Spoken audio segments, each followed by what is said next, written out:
क्या हुआ? जाली नोट इक्वल हो गया, क्या हुआ? काला धन वापस कब आएगा? आतंकवादी गतिविधि क्यों बढ़ गई? और भ्रष्टाचार दुनिया के प्रचंड पर क्यों चला गया? नोटबंदी के बाद महंगाई इस देश की जिंदगी को नासुर क्यों बना दिया? नोटबंदी के बाद इस देश की बेरोजगारी दुनिया में सबसे ज्यादा क्यों बढ़ गई? नोटबंदी के बाद गरीबी इस देश की दुनिया में सबसे ज्यादा क्यों बढ़ गई? नोटबंदी के बाद इस देश में आप अपने कितने मित्रों को दुनिया का सबसे ज्यादा बेनिफिट दिया? नोटबंदी जब 2016 में आपने की थी तो उस वक्त गुप्त एजेंडा बिल्कुल था कि आपको सत्ता में इनके प्रकार आना है। पहले से आपने साजिश रची और बिल गेट्स के कहने पर, बिल गेट्स क्यों? बिल गेट्स इस बार भी ये बिल गेट्स के कहने पर 2000 लाया।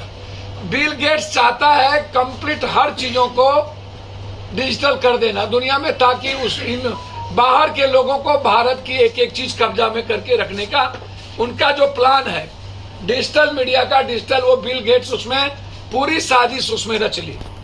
तब भी और अभी भी दो गुप्त एजेंडा था।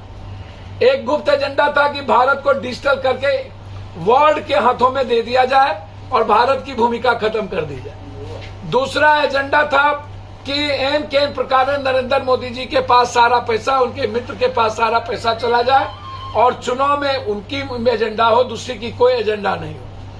अब मैं ये जानना चाहूंगा कि 54,000 करोड़ रुपया जो गायब है वो कहाँ गायब है? आप बोलते क्यों नहीं?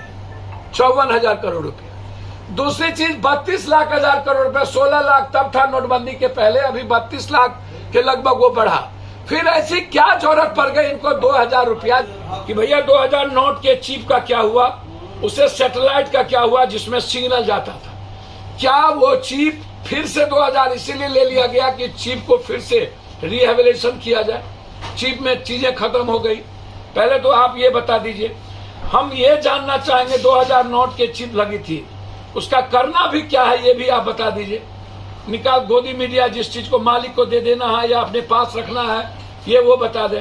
दूसरी चीज, क्या घर में अनाज से लेकर तसला, बैलन, पर्दा, टेबल, कुर्सी, पुराने सारे कपड़े हम लोग वापस कर दे कि रखे हैं? ये भी आप हमको बता दीजिए। इसको भी गोदी मीडिया बोलेंगे कि मास्टर स्टॉक है।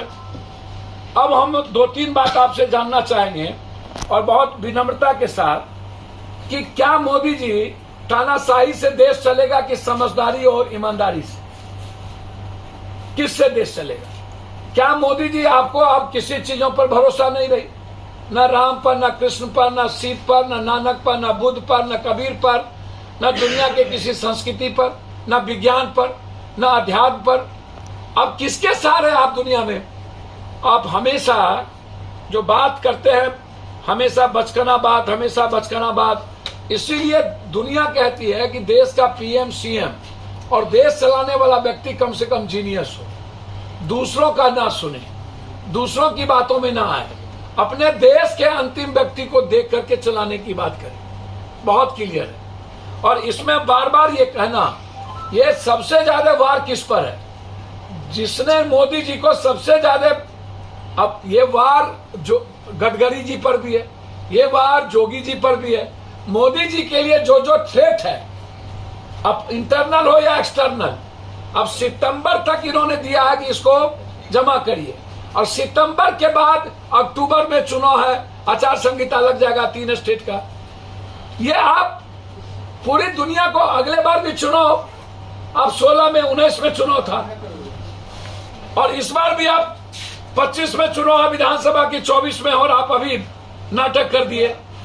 तो क्या देश इस तरह चलता है? देश क्या मदारियों से चलेगा? देश बाजीगरी से चलेगा? देश आम आदमी की जिंदगी कैसे बचेगी उससे चलेगा?